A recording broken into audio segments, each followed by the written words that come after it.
Por fin, el análisis del ADN ha resuelto uno de los mayores enigmas de la historia antigua, el misterio del rey Tutankamón. Tras siglos de especulación, los científicos han logrado limpiar y extraer material genético de sus restos en condiciones tan óptimas que ha sido posible estudiar con precisión su origen y linaje. Durante casi un siglo, la tumba de Tutankamón fascinó al mundo con su oro, sus joyas y su esplendor. Pero cuando en 2010 los investigadores lograron descifrar su ADN, encontraron algo todavía más valioso que el tesoro, la evidencia de una línea de sangre real que se había vuelto contra sí misma, dando lugar a un faraón cuya existencia estuvo marcada por la tragedia y la fragilidad. La verdad sobre el llamado Rey Niño no estaba escrita en los jeroglíficos, sino en su propio cuerpo, en sus huesos y su genética. La historia de Tutankamón comienza con una herencia que nunca debió haber sido suya. Subió al trono de Egipto alrededor del año 1332 a.C., cuando apenas tenía 9 años. No eligió ser faraón, ni estaba preparado para cargar con ese destino. Su padre, Ajenatón, fue un reformador religioso que impulsó una forma temprana de monoteísmo, centrando la adoración en el dios Atón. Pero esa revolución sacudió a la sociedad egipcia y dejó al país sumido en un caos espiritual y político. Cuando Ajenatón murió, el país necesitaba restaurar el equilibrio y la responsabilidad recayó en un niño. Durante su breve reinado, que duró apenas una década, Tutankamón emprendió un proceso de reversión, abandonó las reformas de su padre, devolvió el culto a las deidades tradicionales y trasladó nuevamente la capital a su ubicación histórica. Intentó reconstruir un reino que se tambaleaba. Para un adolescente, esa tarea era monumental, pero parecía ser la decisión correcta para el bienestar de Egipto.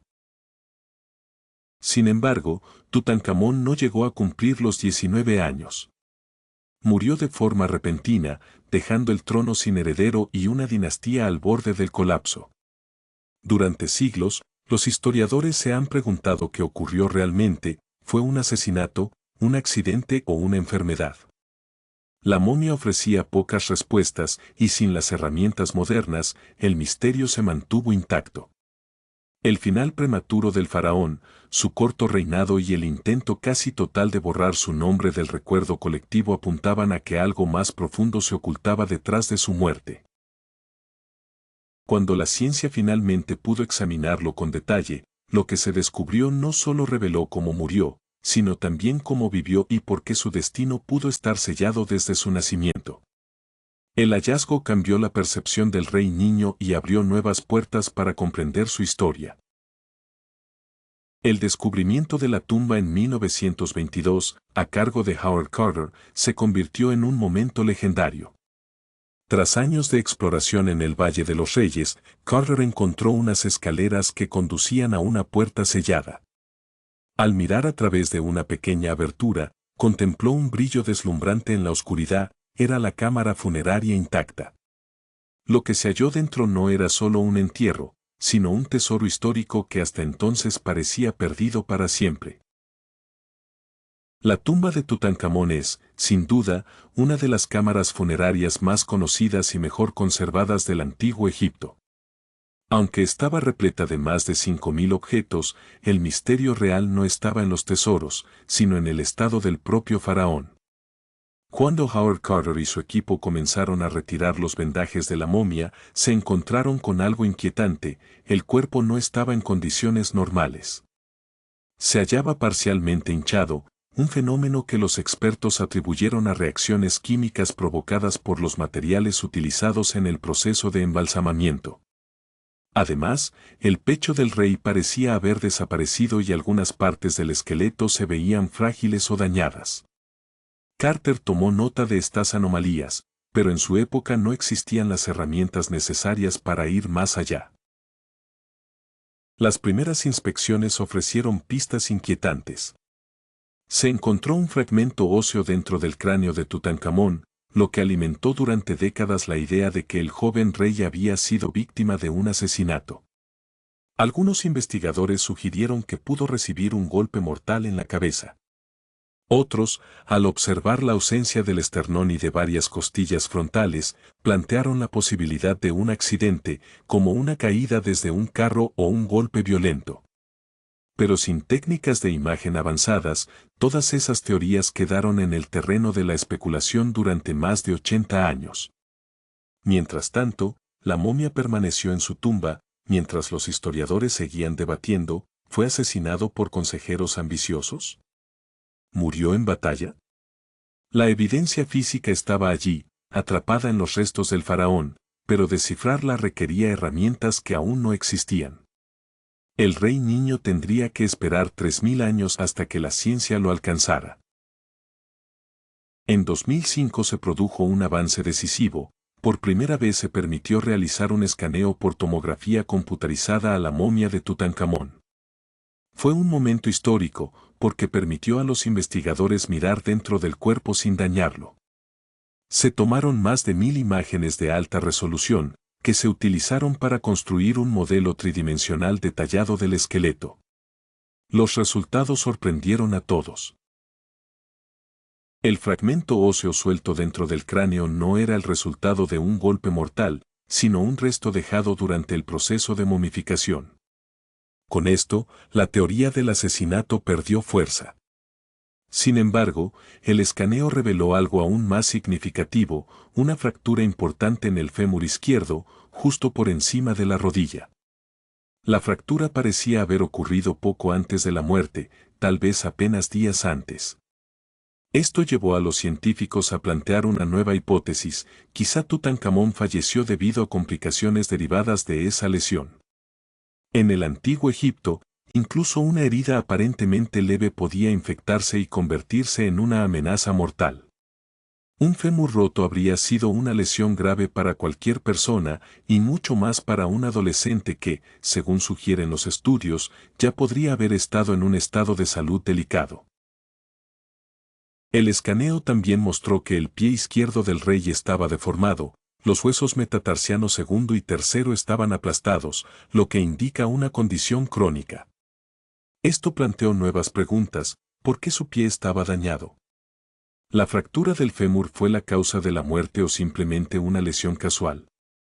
Y, lo más intrigante, ¿por qué un faraón joven y de apariencia saludable presentaba múltiples deformidades físicas? La tomografía ofreció una primera visión clara del esqueleto, pero los investigadores necesitaban llegar más lejos. Necesitaban conocer su ADN. El avance definitivo estaba por llegar. Cuando la ciencia logró acceder al material genético, todo cambió. En 2010, un equipo de científicos egipcios y suizos publicó en una revista médica un hallazgo sin precedentes. Habían secuenciado el ADN completo de Tutankamón y de otras 10 momias pertenecientes a la dinastía 18. Este logro era algo que nadie había intentado antes y abrió la puerta a una comprensión mucho más profunda de la familia real y sus misterios. El objetivo principal de aquel estudio genético no era otro que reconstruir la genealogía de la familia real y detectar posibles enfermedades hereditarias. Lo que los científicos hallaron, sin embargo, fue mucho más impactante de lo esperado. Los resultados demostraron algo que parecía casi imposible: el padre de Tutankamón era fruto de una unión entre dos hermanos de sangre completa. Los datos del ADN no dejaban lugar a dudas. La investigación reveló que el faraón que impulsó una revolución religiosa en Egipto, Ajenatón, había engendrado a su heredero con su propia hermana. La momia conocida como la Dama Joven, encontrada en la tumba KV-35, fue identificada como la madre de Tutankamón, es decir, su tía. Esta conclusión no se basó en simples conjeturas o en interpretaciones históricas, sino en evidencias genéticas claras y repetibles. Para llegar a esa conclusión, los científicos analizaron múltiples fragmentos de ADN, incluyendo marcadores que se transmiten directamente de padre a hijo, así como secuencias que permiten reconstruir relaciones familiares más amplias. El resultado fue inequívoco: la coincidencia era total. Tutankamón no era solo el producto de una unión real, era el resultado directo de un matrimonio entre hermanos. En las dinastías egipcias, los matrimonios entre hermanos no eran un fenómeno desconocido. Los faraones a veces se casaban con sus hermanas para mantener la pureza de la línea dinástica y consolidar el poder. Pero, aunque estos enlaces fueran culturalmente aceptados, los nacimientos derivados de ellos eran menos frecuentes de lo que la imaginación popular sugiere. Y cuando ocurrían, las consecuencias genéticas podían ser devastadoras. El estudio de 2010 no se limitó a confirmar la filiación de Tutankamón, también exploró su historial genético en busca de trastornos hereditarios. Los resultados mostraron que el joven faraón no solo había sido desafortunado, llevaba defectos genéticos desde su nacimiento. Los análisis identificaron la presencia de genes recesivos duplicados, que solo se manifiestan cuando ambos padres comparten variantes dañinas. Esa era precisamente la situación en la que se encontraban sus progenitores. En ese momento, Tutankamón dejó de ser visto como un simple personaje histórico intrigante y pasó a ser comprendido como un caso médico real. No había sido bendecido por los dioses, más bien, había nacido marcado por una carga genética que resultó ser letal. La explicación científica detrás de los riesgos del matrimonio entre parientes cercanos es sencilla y pertenece a los fundamentos de la genética. Cuando los padres comparten un alto porcentaje de su ADN, aumentan las probabilidades de transmitir a sus hijos copias idénticas de genes dañinos. En lugar de que una copia sana compense a la defectuosa, el niño puede heredar dos versiones defectuosas, lo que incrementa el riesgo de enfermedades graves. En el caso de Tutankamón, su cuerpo se convirtió en un ejemplo extremo de este fenómeno. Los estudios combinados de ADN y tomografías revelaron que el faraón padecía una condición conocida como enfermedad de Kohler, un trastorno raro que provoca la muerte progresiva de los huesos del pie debido a una pérdida del suministro sanguíneo. Esta enfermedad explica el aspecto aplanado y deformado de los metatarsianos que se observó en los escáneres. La deformidad en el pie izquierdo habría obligado a Tutankamón a caminar de manera anómala y cada paso le causaba dolor. Pero las complicaciones no terminaban ahí. El escaneo también mostró que el joven rey presentaba un paladar hendido, una malformación congénita en la que el techo de la boca no se cierra completamente durante el desarrollo fetal. Este defecto puede causar dificultades para alimentarse, hablar e incluso respirar. En las representaciones artísticas de su tumba, Tutankamón aparece con la boca cerrada en todas las escenas, lo que cobra un nuevo significado al entender que el faraón probablemente vivió con una condición que afectaba su respiración y su forma de hablar.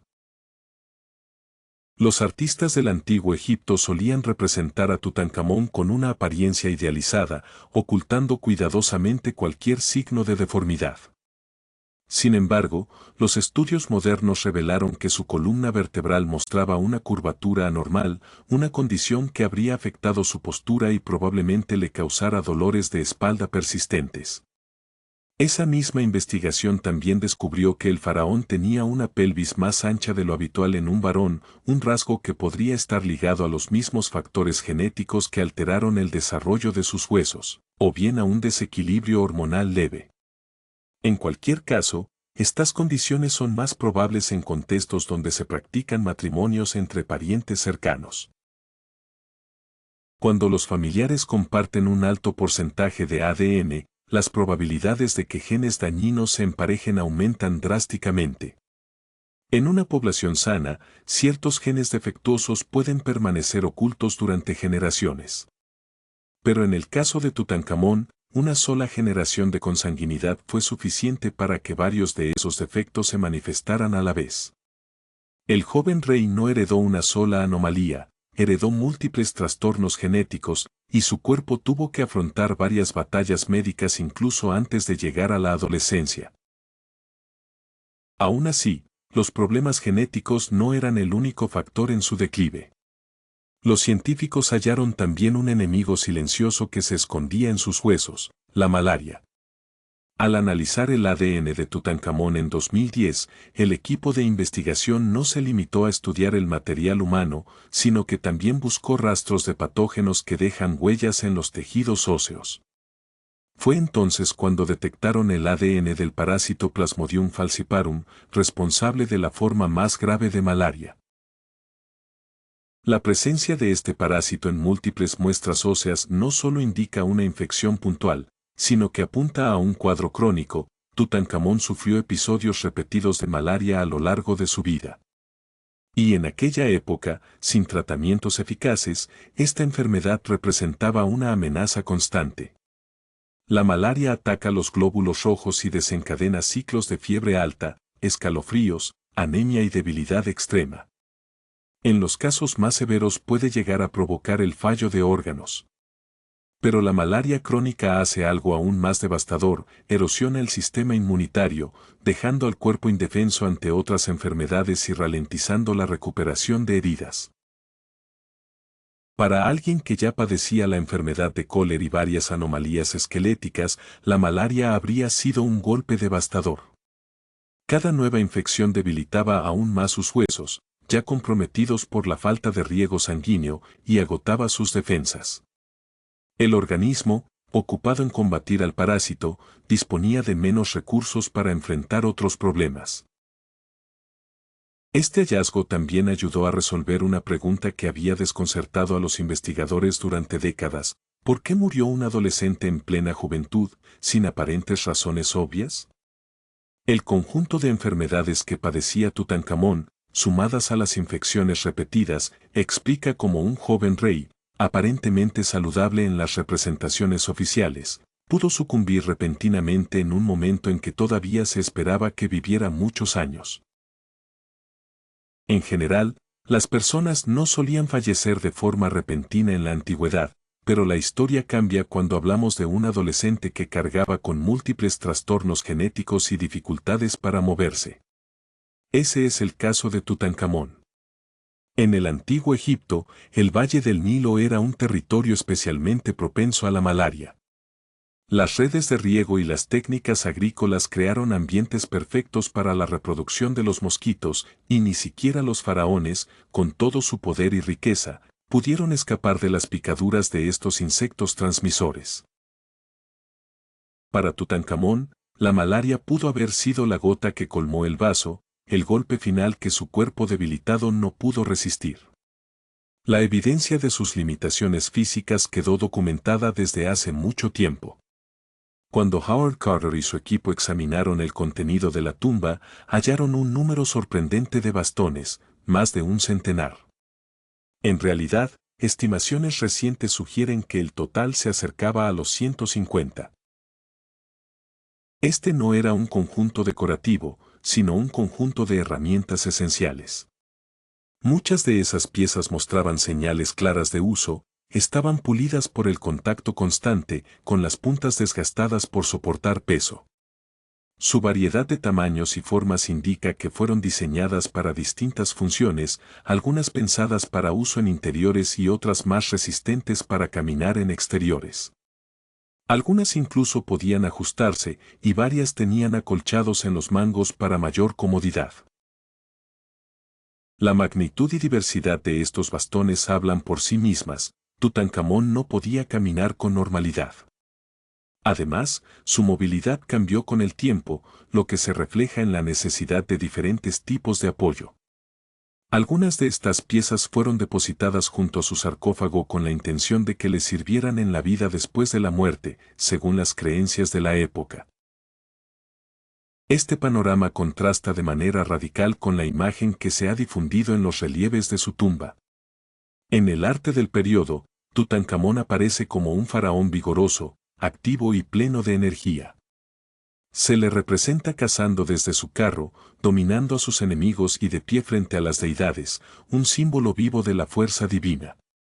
Pero los avances científicos han revelado una realidad muy distinta. Aún así, la pregunta más importante permanece sin respuesta definitiva: ¿qué fue exactamente lo que provocó su muerte? En lugar de cerrarla, la ciencia nos ha llevado a una cuestión aún más profunda: ¿cómo logró sobrevivir hasta los 19 años, dado el cúmulo de problemas genéticos que lo afectaban?